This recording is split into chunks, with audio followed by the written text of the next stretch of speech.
ओम नमः शिवाय। राधे राधे। आइए सुनते हैं कालाष्टमी की कथा एवं पूजन विधि। कालाष्टमी के दिन शिव शंकर के इस रूप भैरव का जन्म हुआ था। भैरव का अर्थ है भय को हरने वाला।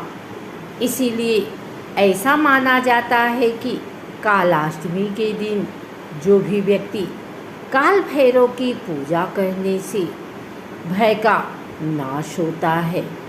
कालाष्टमी के दिन भगवान शिव, माता पार्वती और काल भैरव की पूजा करनी चाहिए। विद्वानों का मानना है कि ये पूजा रात में की जाती है। कृष्ण पक्ष की अष्टमी को मध्याह्न के समय भगवान शंकर के अंश से भैरव रूप की उत्पत्ति हुई थी। नारद पुराण में बताया गया है कि काल भैरव की पूजा करने से मनुष्य की सभी मनोकामनाएं पूर्ण होती हैं। मनुष्य किसी रोग से लंबे समय से पीड़ित है तो वह रोग, तकलीफ और दुख दूर होते हैं। इस दिन भगवान शिव के स्वरूप काल भैरव की पूजा करनी चाहिए। कालाष्टमी के दिन सुबह ब्रह्म मुहूर्त में उठकर नित्य क्रिया आदि कर स्वच्छ हो जाएं। संभव हो तो गंगा जल से शुद्धि करें। व्रत का संकल्प लें।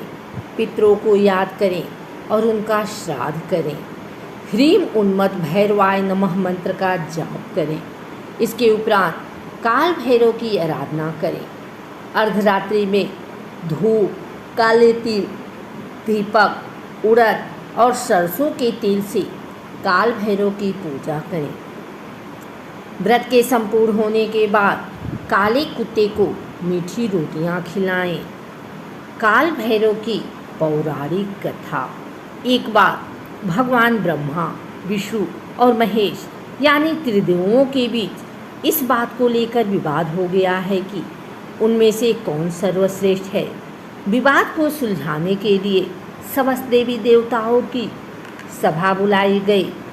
सभा ने काफ़ी मंथन करने के पश्चात जो निष्कर्ष दिया उससे भगवान शिव और विष्णु तो सहमत हो गए, लेकिन ब्रह्मा जी संतुष्ट नहीं हुए।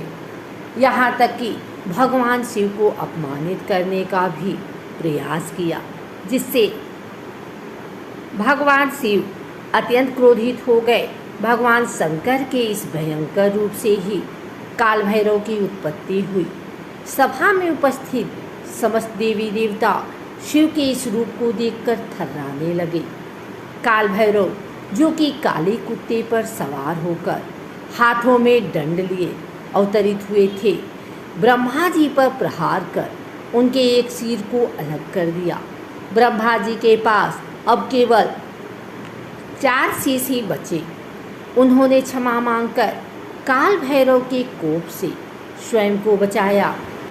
ब्रह्मा जी के माफ़ी मांगने पर भगवान शिव पुनः अपने रूप में आ गए, लेकिन काल भैरव पर ब्रह्म हत्या का दोष चढ़ चुका था, जिससे मुक्ति के लिए वे कई वर्षों तक यत्र तत्र भटकते हुए वाराणसी में पहुँचे, जहाँ उन्हें इस पाप से मुक्ति मिली। भगवान काल भैरव को महाकालेश्वर दंडाधिपति कहा जाता है। वाराणसी में दंड से मुक्ति मिलने के कारण इन्हें दंडपाणी भी कहा जाता है। अगर आपको हमारी वीडियो अच्छी लगी हो तो इसे लाइक करें, कमेंट करें, शेयर करें।